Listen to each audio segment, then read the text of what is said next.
Are you questioning your reality? Do you feel gaslighted? It's not you. It's the media. I am Suchitra and I'll be joined by Bhakti and Madhuri Shastri to eviscerate the propaganda, set the record straight, and offer much needed moral clarity. Tune in each week. It's not you, it's the media, a podcast by the Polis Project.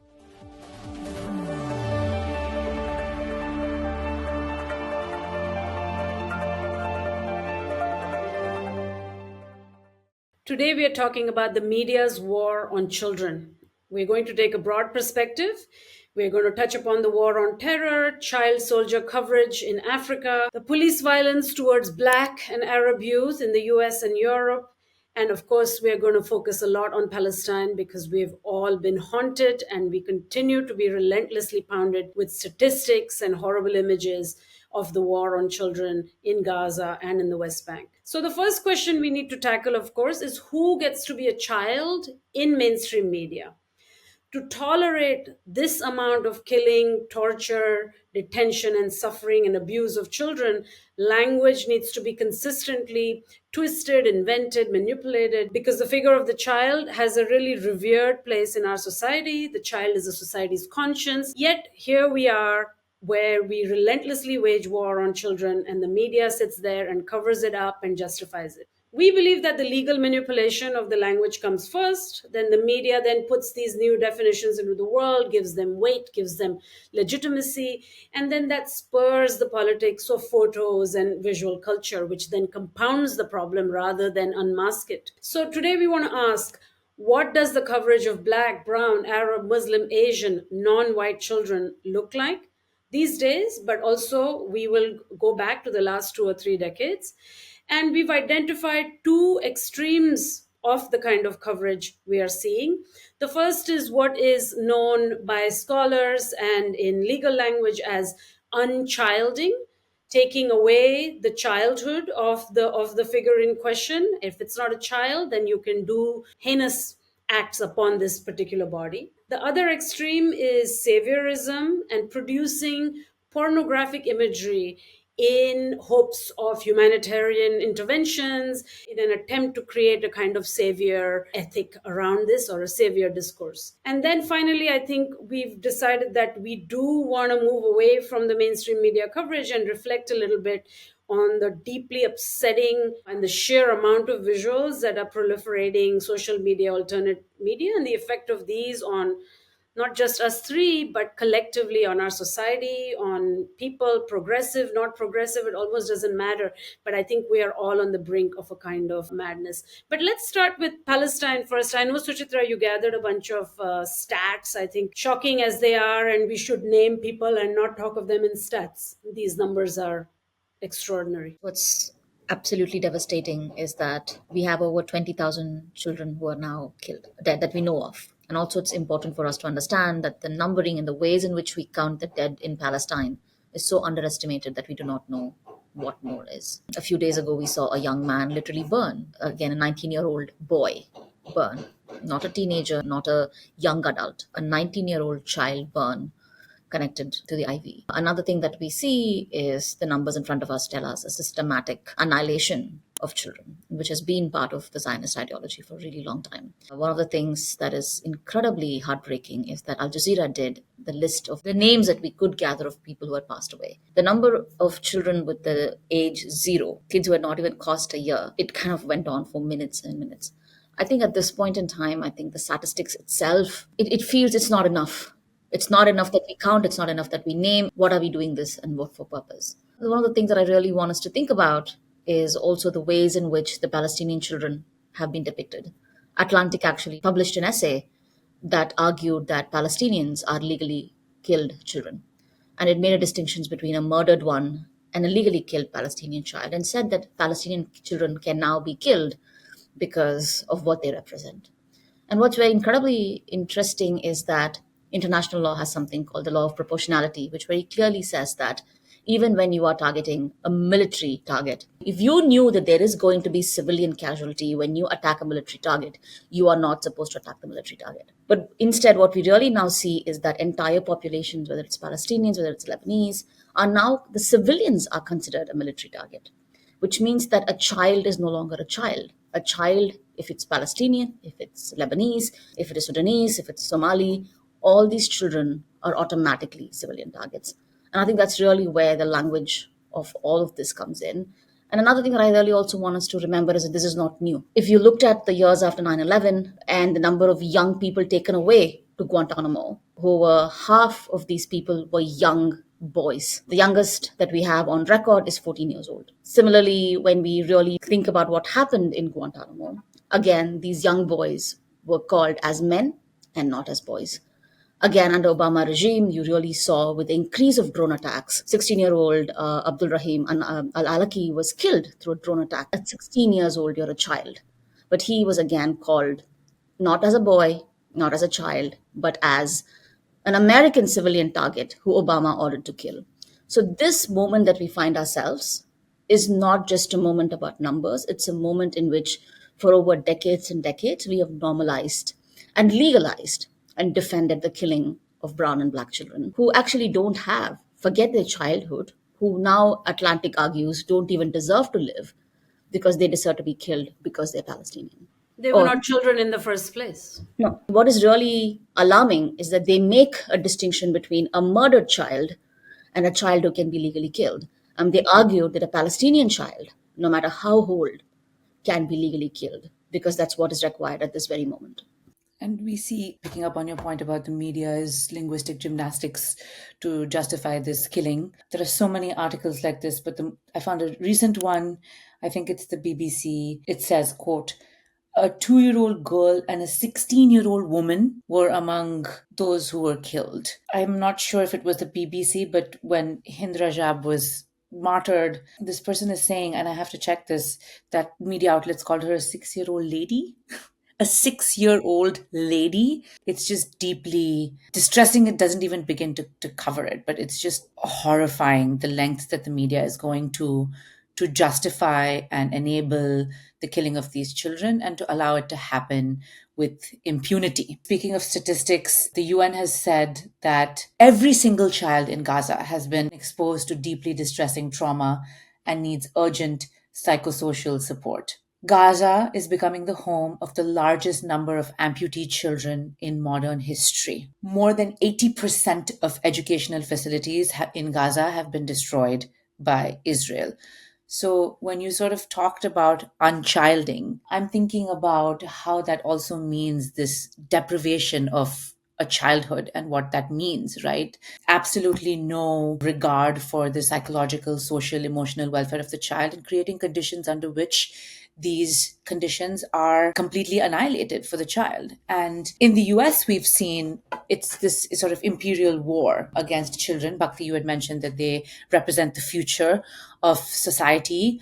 And in the US, we've seen that the state has always had this disregard for the lives of non-white children. And you can see them unchilding children. I want to think of 3 main categories in which this happens: juvenile and parent incarceration, separating children at the border, which is still happening, and racist administrative and child protection services. We know that like Black youth are treated as adults much more than their white peers. And according to the Sentencing Project, 42% of youth in juvenile facilities are Black, even though Black Americans make up 15% of all youth. Black children are more likely to have incarcerated parents, with 11.4% of Black children having an incarcerated parent, compared with 1.8% of white children. And there is, of course, this impact, right? This unchilding impact of what happens when children are forced into adult lives or lives without adults in caring environments. There's so many adverse childhood experiences, socioeconomic hardship. About half of the children who have one incarcerated parent experience severe socioeconomic hardship, domestic violence, abuse, mental illness, substance abuse, and then the sort of complete abandonment by the society. And child separation at the border has still been happening. There was some reporting on this during the Trump administration, but the media seems completely unconcerned with it during the Biden administration. I had to really, really look for anything on this. Of course, the US Customs and Border Protection facilities are still regularly separating children from their parents at the border, holding them in custody, providing little to no opportunity for contact with them. And then you have these racist child protection services, administrative child services, which disproportionately target Black and brown parents. And that is also something that the media is extremely unconcerned with. And in fact, the NYCLU, again, I had to really look at the NYCLU reports that I think last year that Black families are increasingly targeted. They are 7 times as likely as white families to be reported to family regulation system, 13 times more likely to have their children removed, and 90% of the families that the ACS investigates are Black and brown. And this is in New York. Of course, there's also class disparities here. 2/3 of ACS investigations are based solely on allegations of neglect and target low income Black and brown families. So you have this systemic unchilding, deprivation of childhood, that the American state, that this is what they're launching, this war against children here in the US against Black and brown children. And this is what we are seeing in Palestine, Sudan, what is facilitated by the Americans, is an extension of this policy. I'm going to throw in a negative review for Europe here as well, because France, which is where I am right now, was inflamed by the murder of Nahel only recently, who was a kid. And before that, when there have been massive kind of flare-ups around this issue, riots, protests, whatever you want to call them, it's always kids, 14-year-old, 15-year-old kids from lower income neighborhoods, and they are always children of color. I just wanted to kind of walk us backward a little bit and think about the fact that our society always holds this contradiction. Children are innocent, children are sweethearts, children are the future, children are who we care for. We want happy children. Childhood is the sweetest phase of your life. No harm should come to our children. Children are our hope. And then at the same time, we have centuries and centuries of proof that colonialism and empire deliberately targets the family structure, removal of children from their families. It's a classic of indigenous histories, of slavery. Australia, New Zealand, the United States, Canada, they all have that right there. These are the skeletons in their pockets, right?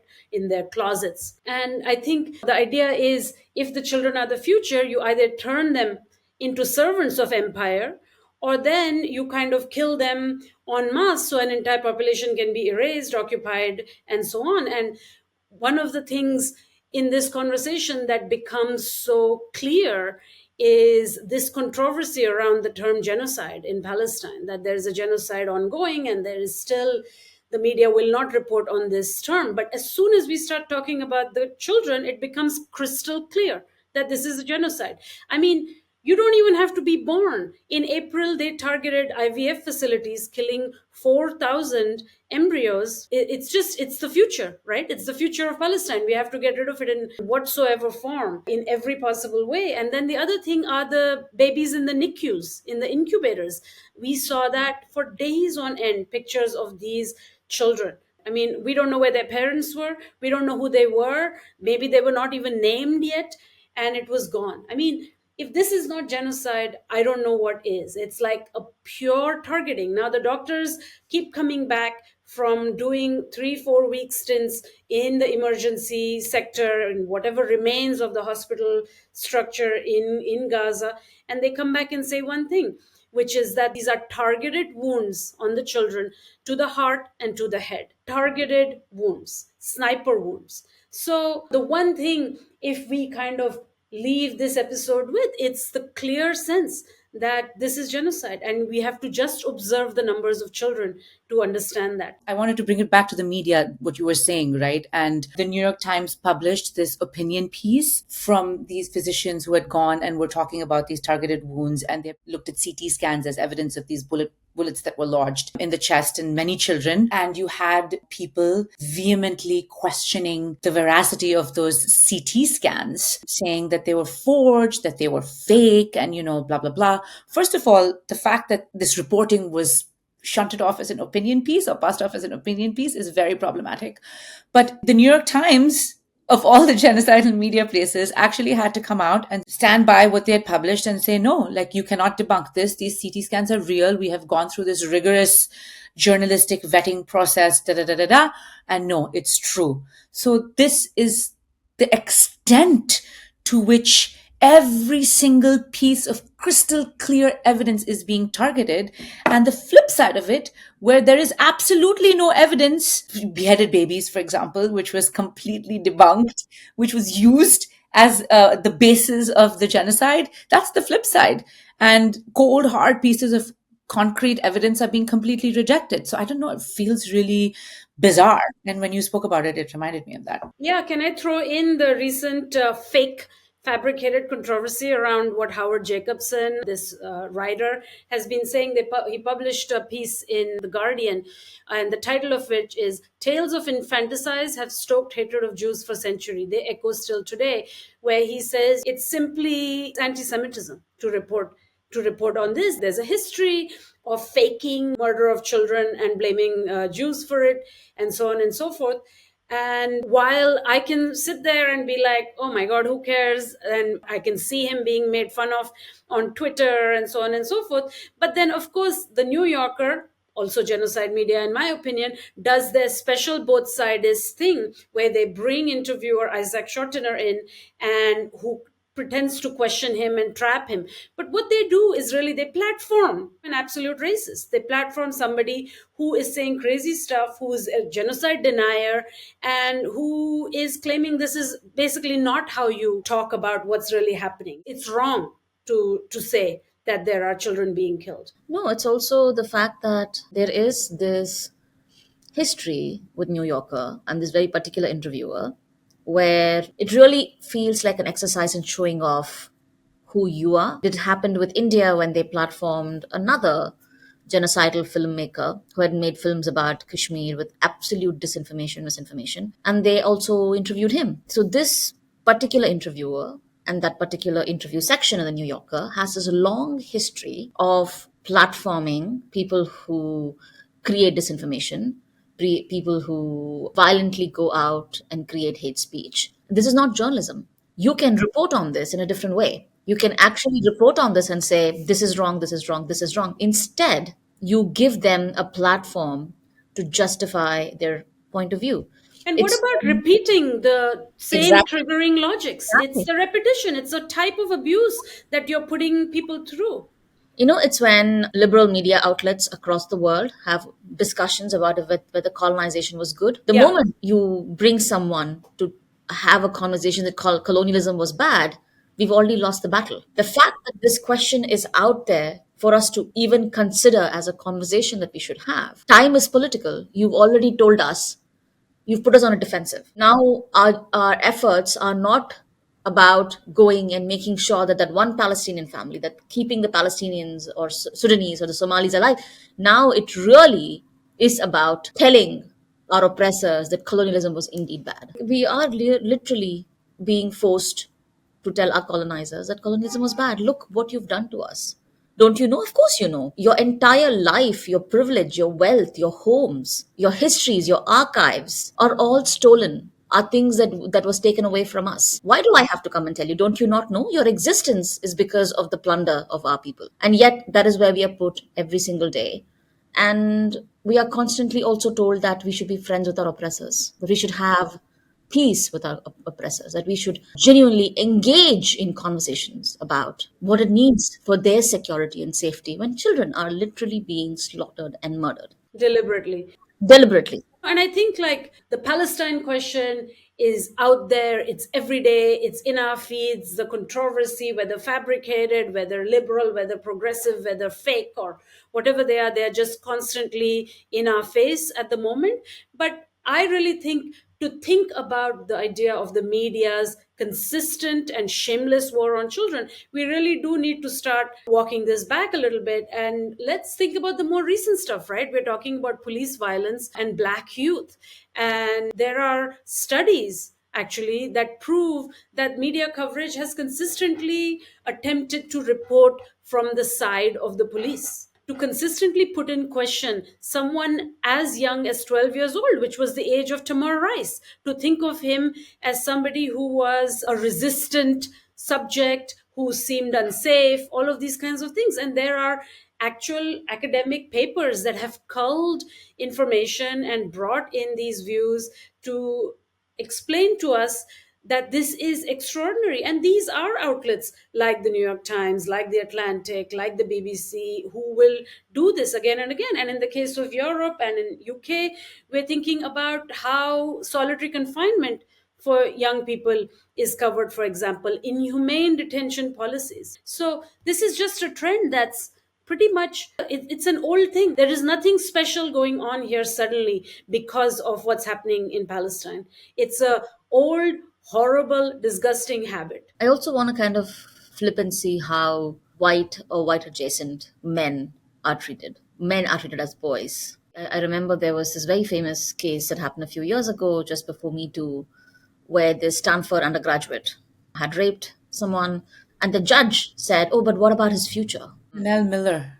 Chanel Miller's, yes, it's Chanel Miller's case. But the thing is, it was really about what about this young boy's future with so much promise? All of a sudden, he becomes a young boy with a future, not a sexual predator who had drugged and raped someone, right? And the other thing I think we should really focus on is the ways in which the media provides justification for this violence. And I wanted to bring this up because when the Black Lives Matter movement was happening, a lot of black journalists were told that they were not objective enough to cover this. And I think Prism Media came out with a very clear way of saying that how violent this is. And this was a conversation about what does it mean to be black. First and foremost, there are not that many black reporters in these newsrooms, but even for them to be put in a position where they had to now defend themselves and say that, oh, by being black, I will be objective when covering BLM. Also, what does it mean to be objective when covering the BLM? That we give the same airtime for the guy who has a foot on your neck and the guy whose neck is being, and all of this really does go into the narrative of justifying a very specific kind of violence, which is justified over and over again. Speaking of what plays out here is basically the basis of how Palestine is being annihilated. You have the same sort of media frenzy to condemn Hamas and running after people. There's this very good cartoon. A mother is holding her child in a body bag, and you have like a Piers Morgan type running after her saying, but do you condemn Hamas? So this is the sort of both sidesism, Suchitra, that I think that you have been alluding to. And there is almost no way that anybody in the media is allowed to speak of the genocide of Palestinian children without speaking about Israeli hostages. It is almost as if all this began on October 7th and we are forgetting about the hostages. So yeah, this is just sort of to bolster what you were saying, this desperation for an even-handed, objective narrative in the face of one of the greatest catastrophes that we will witness in our lifetimes and that we will have to record as a human race. I just want to bring this up because it didn't start on October 7th. There is a report from as early as the 1990s, which actually the title is called The Status of Children in Occupied Palestine. Save the Children wrote this report. It is one of the most gut-wrenching things that you can ever read. The report begins with this soldier with a Palestinian child on the ground trying to literally put a knife all the way into his eyes, and this kid is screaming.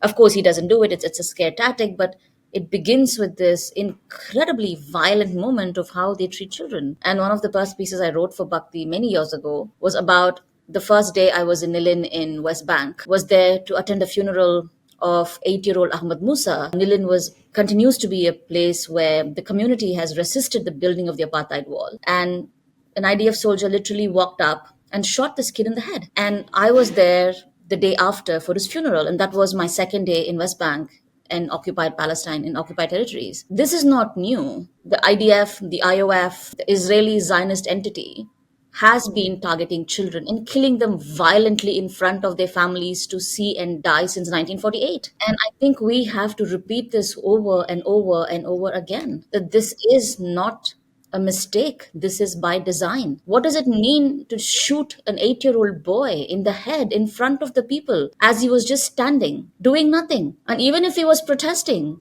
that is still not an excuse for you to do it. And what really happens is that this IDF soldier was again released, never served time, was let go, saying that nothing happened. So I think it's very, very important for us to repeat that this is not new.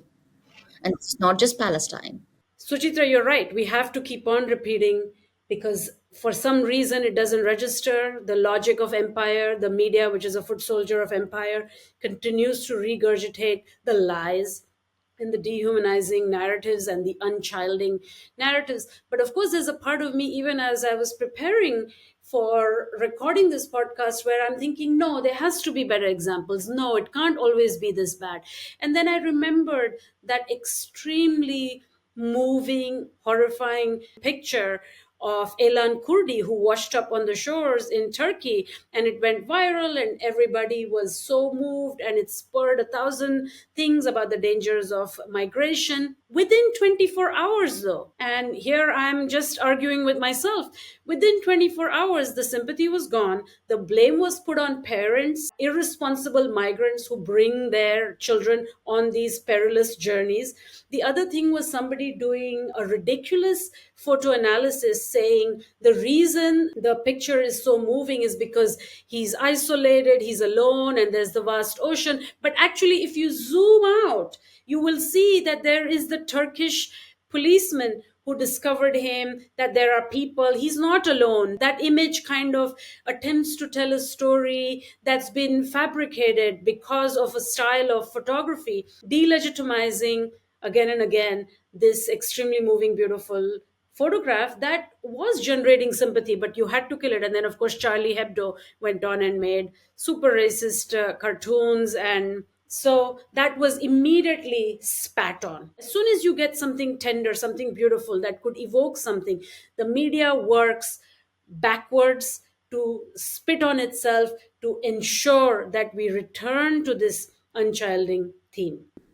But also, just want to say that one of the greatest biblical stories starts with the mother putting her son on a raft to be saved. No parent will put a child on the ocean if the land that they stand on is not more dangerous. Why would I do this? Why would I take and put my child in an ocean that is unforgiving if the land that I stood on gave me a chance of survival? Bhakti, to your point about the media falling over itself to completely pick apart a moving image, this is also not new. Recently, my husband and I were talking about this image that had come out at the time of the Second Intifada, and I think it was actually called The Murder of Muhammad al-Dura, and it's grainy images from before people were live streaming their own death. This young boy trying to evade the crossfire with his father, and eventually he's shot.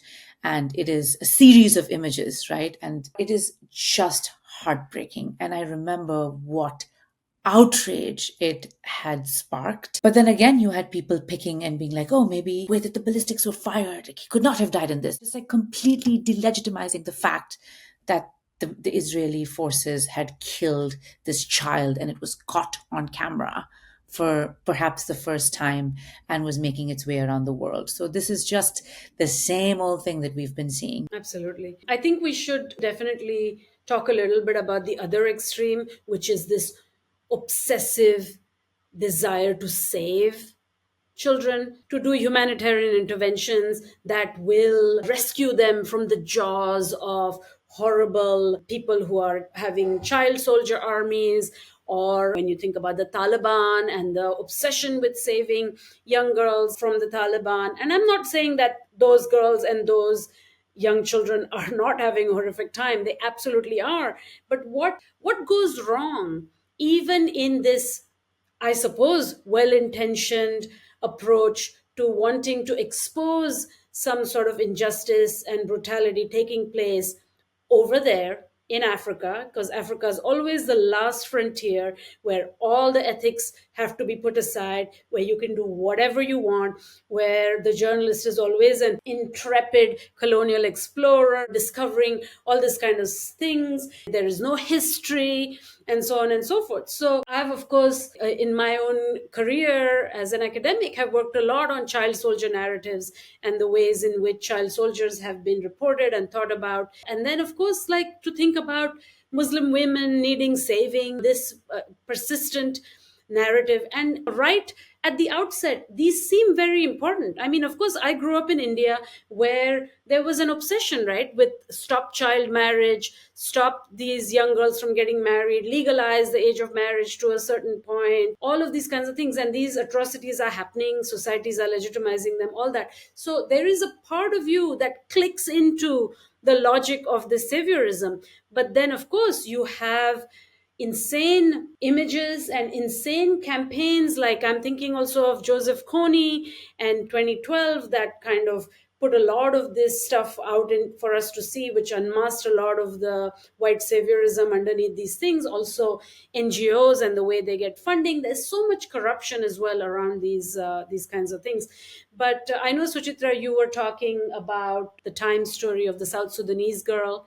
So yeah, remind me what that was. The story that Lindsay Adario, one of the most celebrated female photojournalists, did for Time magazine a few years ago, where a young Sudanese girl who had suffered, again, the worst kind of sexual violence and is photographed naked on the side profile, holding her breasts with her belly pregnant from that act of sexual violence. Why would you photograph a victim of sexual violence naked for the whole world to see? And this cover was applauded. We are told that Adario went and spent time and they really understood each other and she was open to this. You spent 15 minutes with her before you asked her to strip so you could take a photograph. Would you document and represent a white child who had gone through this? You wouldn't.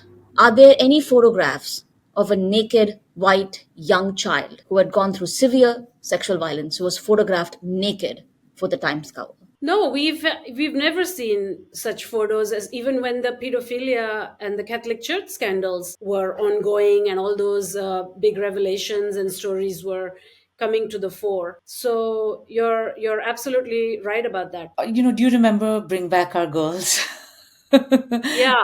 Yeah. Are they home yet? I mean, No, they're not home yet, actually. I had to check. So, there was this like one fleeting moment of what I like to think of as clearing your own conscience and making your goodness seem apparent. And everyone had jumped on this Bring Back Our Girls train, from Michelle Obama to, I don't know, like everyone, every celebrity you could possibly think of was posing with these, Bring Back Our Girls thing. It must have occupied the media's imagination for about 24 hours. And obviously, because there the villain was Boko Haram, right? Islamist terrorist organization kidnapping 264 Christian girls. you had me at Islamist, Madhuri. We don't even have to say any more. So I mean, I'm just thinking about it. I'm laughing now, but I remember just being so disgusted by this. What is it called? Like a slacktivism, click activism, whatever. Just something where you can put up a little black square on your Instagram feed or put up a little sign that says "Bring Back Our Girls," and you have just been completely absolved of your complicity. And hooray! Like the systemic crimes are now over. So it's just this saviorism, the way that it has sort of it takes place in the era of the internet and social media, is just so disgusting and cringy to witness, and with like little to no systemic changes to report. And yes, the girls are not back. Also, can we talk about how the New York Times photographed some of the girls who were rescued? This photographer, Adam Ferguson, decided to then go and photograph these girls. And then he's like, how do I represent them? And then he decides to represent them in the image of European portraits. So he literally poses these young girls who are rescued. And he says, I really want to represent them, but each of these photographs represents a painting. And again, the idea that certain people and bodies cannot be just represented for who they are, but have to be represented as a version of a European painting. And then there's one photograph that I think he tries to recreate the girl with the pearl earring, which is almost similar to that. Why are you trying to represent young girls who've gone through the most horrendous things first? Also, why are you photographing these girls? Because now you're just making their faces be known. Do they want to be represented this way, or was this something we don't know any of that? And often we are told that yes, they wanted us to photograph them, they wanted the world to see who they are. We don't know that for sure. But more importantly, why can't you just photograph these young girls who had gone through hell and back as who they are? Why represent them as a European painting? Just the visual contrast between the young girl on the Time magazine, who is a a young black girl naked and on display versus this like virtuous sort of other girls who were these Christian girls who were kidnapped by Boko Haram. So, I mean, it just feels like the subconscious, I don't know, the motivations are so apparent. I mean, children are absolutely instrumental, especially visuals of children, for the humanitarian industrial white savior complex, right? And whether we are looking at NGOs or take a voluntourism kind of journey through various exotic parts of the world, and you have like the white woman or the white guy or white celebrities who are surrounded by like black children and everyone's laughing, and this image is so, it proliferates so much. And what's interesting, of course, is that NGOs have ended up having some kind of a reckoning around photos of malnourished children, of very depraved photos that are pornographic in a sense of misery, and children, especially black children, being depicted within that. So then I know that like 10 or 12 years ago, there was a shift. Part of it was also the slacktivism and the clicktivism, because the critique was very quick. When you see a malnourished child with a distended belly, or when you're seeing a photo of a child soldier having all those contradictions in those strange clothes with a machete or a gun or something like that, instead of those things, NGOs decided to flip that and always show the child looking into the camera and smiling and joyful. And this was one strategy that was being tested out for the representation of kids in a way that's more politically correct. But one hasn't ended up with any kind of balance. It's always these ridiculous extremes. And I really don't know what is the way to move forward in all these representations. And I think within that, the way young girls are photographed, it's even worse than that. The kind of objectification around a young girl is, it's way worse. I think the problem is way worse, which is what I recall from the Boko Haram thing you're talking about, which I think Michelle Obama was the one who held up that placard and things like that back in the day, bring back our girls and so on and so forth. But yeah, we haven't arrived at any kind of balance in thinking about how to portray children. We are in these kind of moments where it's all extremes. And then I just wanted to take a minute for us to reflect on the impact of these crazy images now coming out of Palestine. And I understand that the misery is of the Palestinian children, of the Palestinian people who are trapped on the ground, who are being actively erased, brutalized, slaughtered, tortured, abused. But what does it do? What are you all thinking happens when we have this sort of oversaturation? I mean, how are we feeling about this? Yes, I want this stuff to be reported, and I want mainstream media to stop making these ridiculous fabrications and acting like it's not happening. And I want them to stop denying. But I don't know if the answer is this flood of things that we've been seeing. Well, if you are Howard Jacobson, you would feel very personally affected because you would feel like they're out to blame you. Honestly, in this New Yorker interview, Howard Jacobson talks about how frustrated he is that the media is leading with these images of dead babies. And he says, quote, "To turn the war into nothing other than the murder of children made me sick, made me not want to trust the news." I was happy to say, this is like watching Hamas propaganda. Look what the Jews do. Ring the bell, folks. Jews kill children. I mean, I cannot. I'm so torn because I'll tell you personally, I could not bring myself to see so many of these videos that were in circulation. And I feel a lot of guilt about it. I can even remember the ones that I did see, the picture of these two little boys holding each other, hugging each other, and their dead bodies under the rubble. And I was just so haunted for days, feeling sick to my stomach. And I hear you, Bhakti. I don't know. I feel like there's this real chasm between me. This is what war is, right? You can't just say war and think military, guns, glory. I don't know, whatever mythological expression of war we all have in our heads. This is what it is, and it is important to see it and understand it and see who really suffers the consequences, who we are killing. And at the same time, is it even making an impact? Does it just make it easier to dissociate? Because for me, I think the outrage that some of the photographs that we had talked about, the baby washing up on the shores, the baby trying to run away from the crossfire with his father, like they really shocked the world's conscience. And now I think we're even past that outrage frontier. I don't have outrage. I just feel so depleted and I don't know what to give to galvanize momentum. So I don't know. I mean, this is just to say I don't know, and this is where I am. I think for me personally, I feel it's solidified this belief that violence against brown and black people is to be expected. Now, if someone does something to me, I'm not shocked. I'll be like, oh, this was coming. I know this was coming, which is actually a very incredibly terrible place for all of us to exist. Like we no longer think that violence against certain bodies are wrong. It's wrong. It's immoral. It's lack of dignity. Just seeing this is now we are told that this is going to come. Today it's Palestinians. Tomorrow it's someone else. Tomorrow it's someone else, and it'll come to us too. And you can see how it's coming to us in ways in which you see students who are protesting are being now body slammed. Like they're not even arresting them anymore. They're literally taking these kids and body slamming them. They're breaking them. People wearing kifayas on the street are getting assaulted. And again, our first thing is, yeah, but this we knew this was going to happen because that's what it takes. And it's a very weird place to exist because we've had this conversation. The way you see the world is taught. And now they have taught us to see the world as one that is only made of violence against certain bodies. And it's a very racialized thing. This is not what someone who is white and privileged sees. We look away, we can't look away.